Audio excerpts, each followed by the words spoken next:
Welcome back to the stream. And for those of you on YouTube, welcome.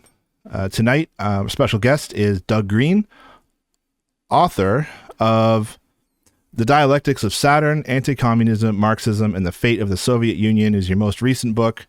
And I heard you just submitted another book off to the publishers or editors. I think I'm looking forward to that one. Your book on Kautsky. And tonight you're going to be talking about a brief history of Zionism, what it is, and afterwards our discussion can be a bit about the role of the international proletariat. And then I'm really interested in the nature of settler colonialism and what makes Israel kind of unique on the world stage in this regard. So, Doug, how you doing tonight? I'm doing fine.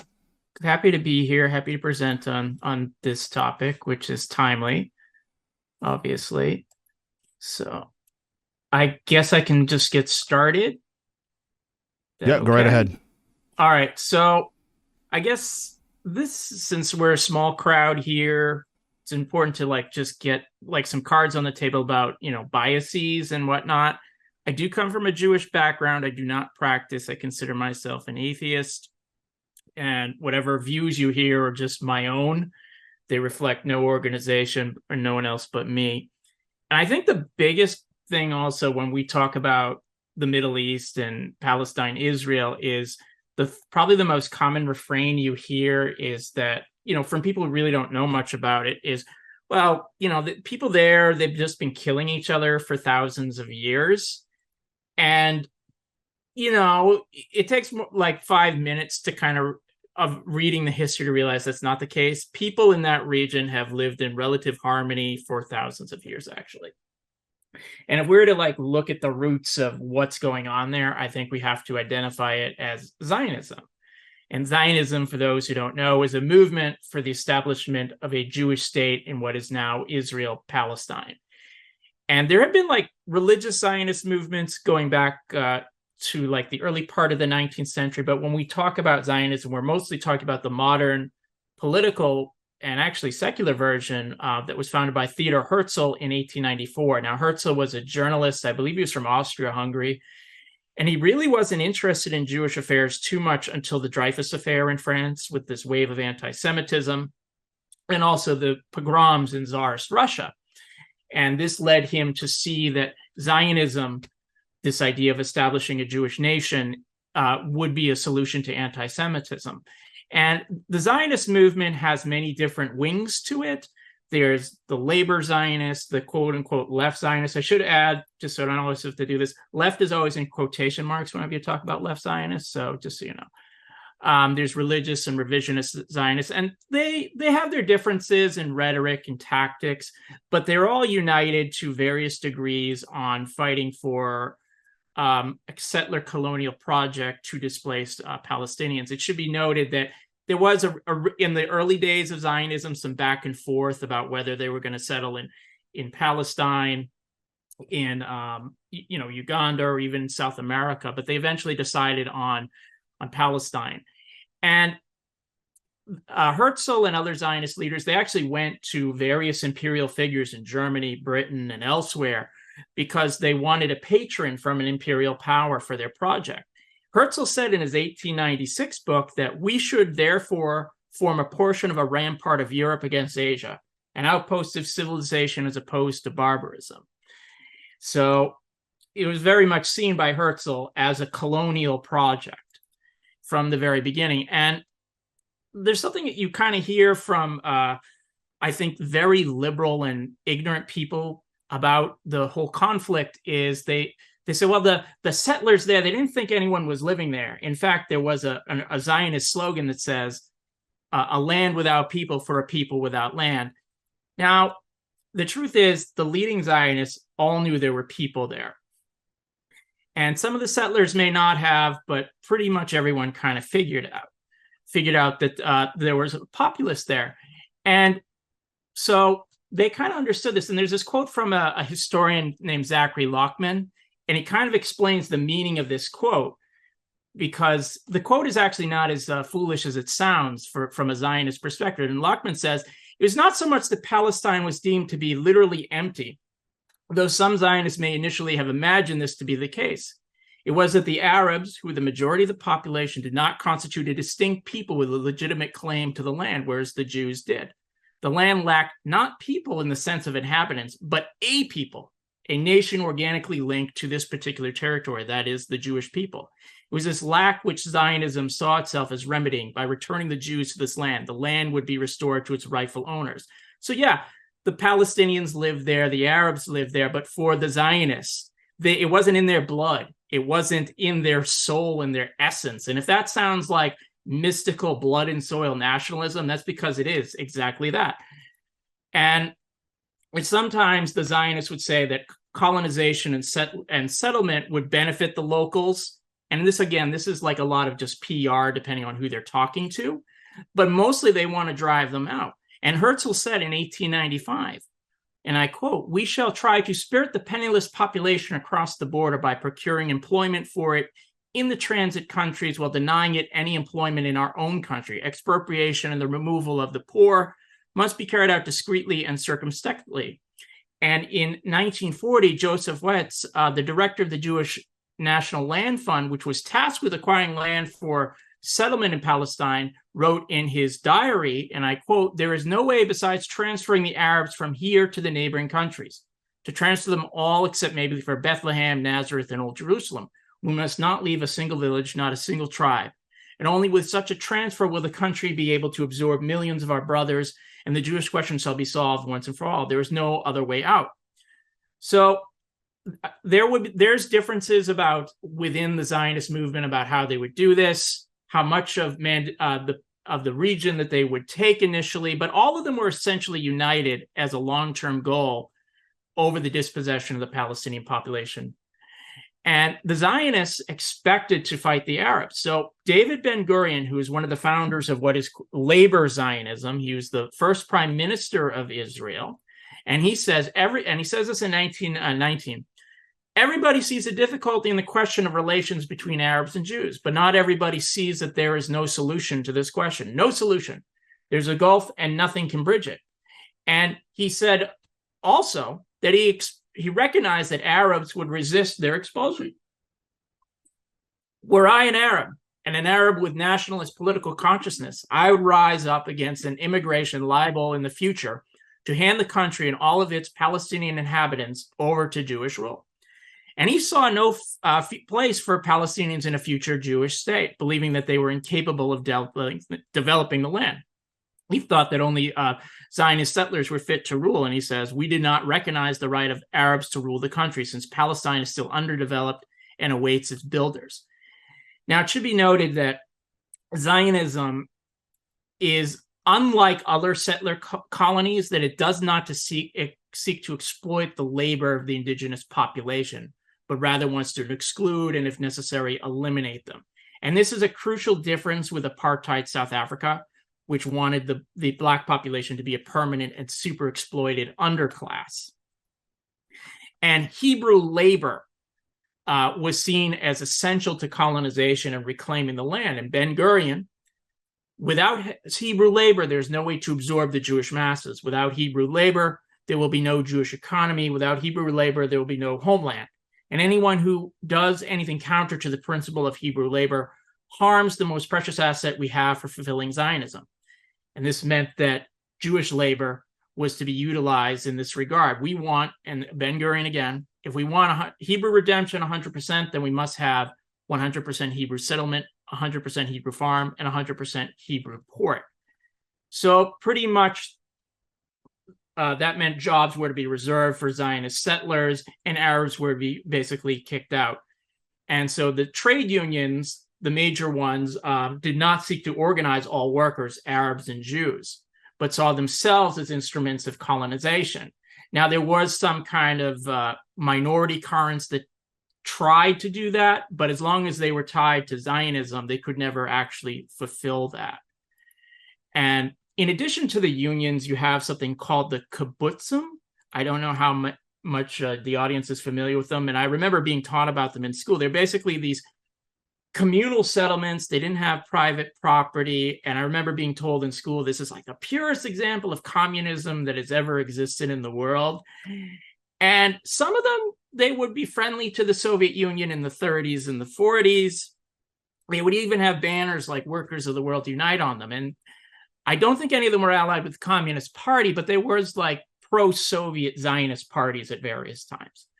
But the thing that's important to note about the kibbutzim is not, they were predicated on the overriding objective of expelling the indigenous population and establishing the supremacy of Zionist settlers.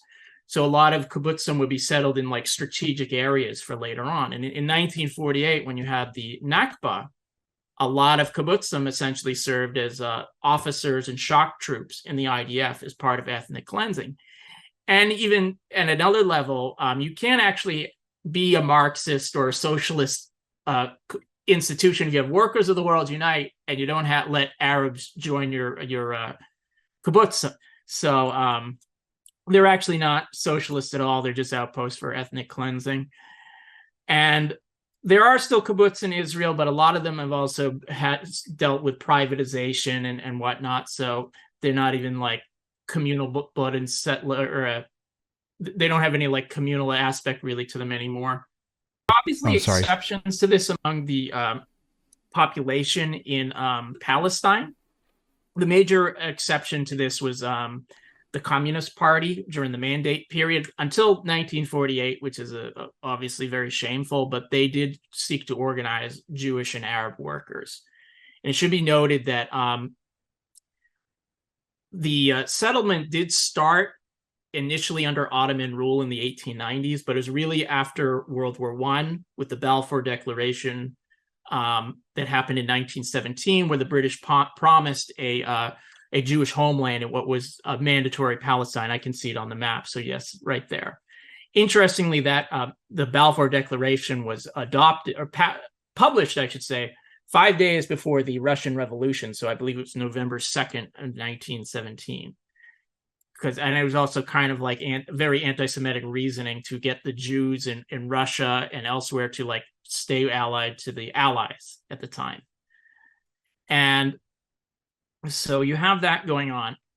So the other thing that's also worth pointing out is Zionism wants an exclusionary society, a Jewish state for a Jewish people, which would be essentially equivalent of Northern Ireland, which wants a Protestant state for Protestant people, Jim Crow South, which was, white rule, blacks have no rights, or French ruled Algeria or Rhodesia or South Africa. And I'm deliberately using all those examples because, as the meme says, they're all the same picture, more or less.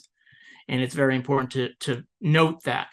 The other thing that's important to note is that this means that Zionism is not a national liberation movement, and it breaks with the whole liberal tradition from the French Revolution of citizenship for all those residing in a particular territory.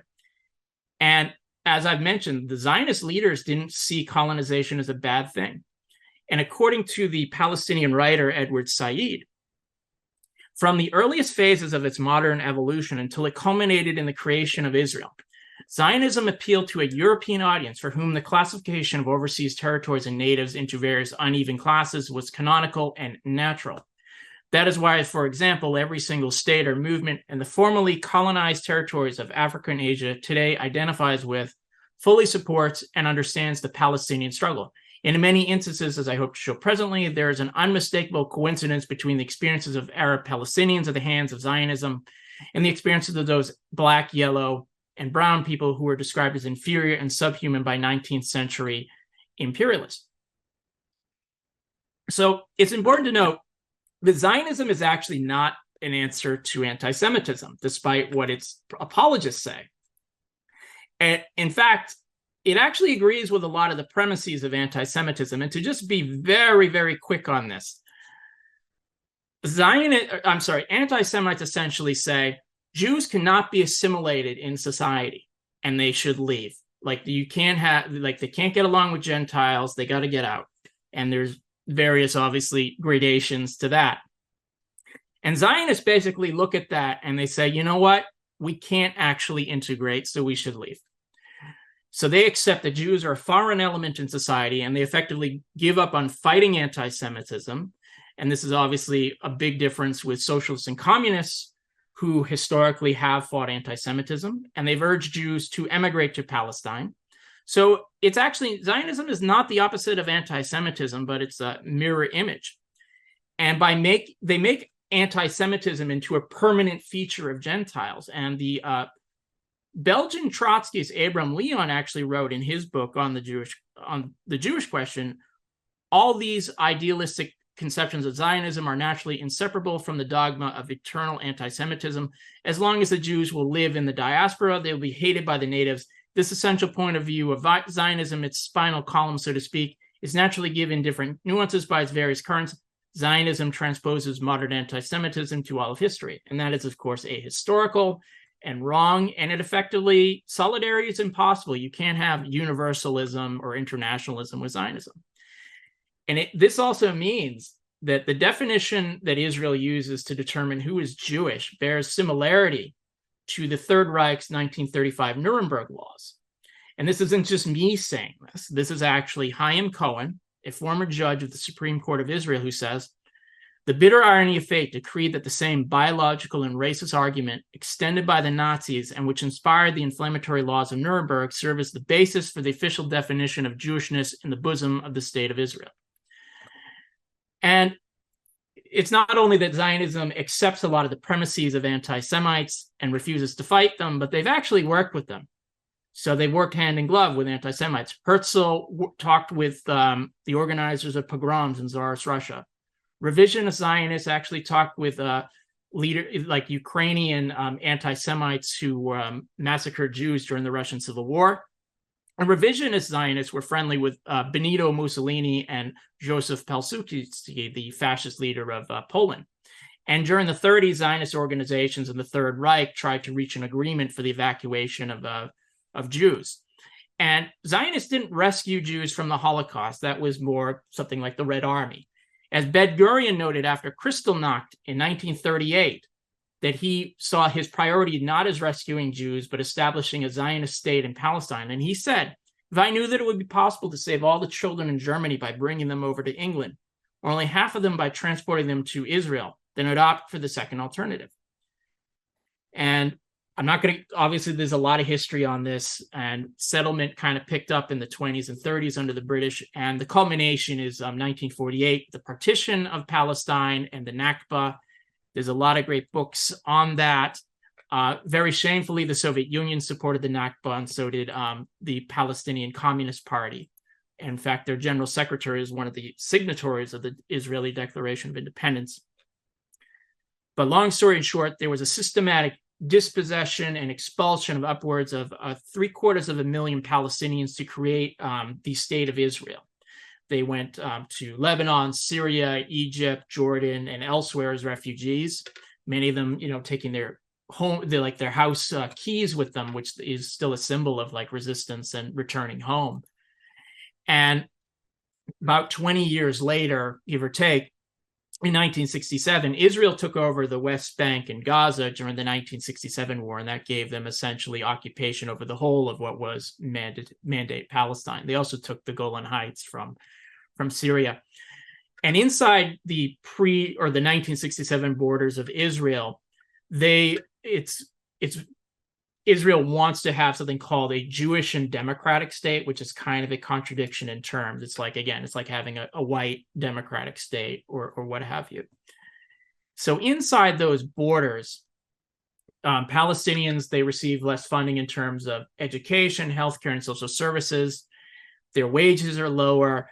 And if you read a lot of the literature from the policymakers in Israel, they're seen as a demographic threat, because if they have too many kids, they'll outvote us and they'll get rid of the Jewish character of our state by, God forbid, being democratic about it. So, and actually until 1967, or 66, I should say, Palestinians in Israel itself lived under military rule. And furthermore, the sale of land in Israel is not administered by the government, but something called the Jewish National Fund. And I don't know the exact percentage, but I think it's close to 90% of the land they control. And by their own statutes, they can only sell or lease the land to Jews. So you have a private Zionist organization that has a constitution that bars non-Jews from owning or leasing property in its possession. And the other point is, like, I could conceivably, if I wanted to, apply for citizenship in Israel because of my background, and I, fall under their racist laws, and I could go there. But someone, who was kicked out in 1948, who is Palestinian, cannot. So that's another aspect that's going on there. And inside Israel, or inside the occupied territories, there's, particularly in the West Bank, there's been settlements, there's been brutalization and criminalization by the IDF as an occupying force. And even though the IDF pulled out their troops and settlements from Gaza in about 2005-ish, they still control the airways, the electricity, the borders, and it's essentially an open-air prison. There's, 2 million people in there. And having a Palestinian state in the West Bank is kind of impossible, considering if you look at where the settlements are and the roads, the country would look like Swiss cheese. It's just not a viable state. So the Palestinians in the occupied territories suffer that kind of level of oppression and dispossession. And I just kind of want to end, I guess, by getting all the way up to the present. I know I've left out a lot of history. Is October 7th is, I think it's important to note that even if it was like the secular left that had carried out October 7th, or Fatah or someone, the response from Israel would have been the same, because everything they're saying about Hamas right now is exactly what they said about Fatah and the Popular Front and, whatever groups was going on. So it's not about Hamas. And, the people who harp on that, this situation did not happen out of the blue. It's been going on for a long time. And the issue is Zionism. And I guess to end on this is, I don't think a two-state solution is viable. I don't think it ever was. And I also just object to the two-state solution because the idea of having still an apartheid Israel is something I just don't think should be fought for. I personally favor a socialist single state of Palestine as part of a wider, Middle East Socialist Federation. And that does actually mean the disestablishment of the apartheid state. It doesn't mean the mass expulsion of people, but it does, it will mean that people will have to live in equality, with equal rights for all and all of that. And that's kind of where I come down. And, I'm happy to give the book recommendations and where you can learn more on stuff and talk about questions. But yeah, that's kind of my little overview. So I hope it was informative to somebody.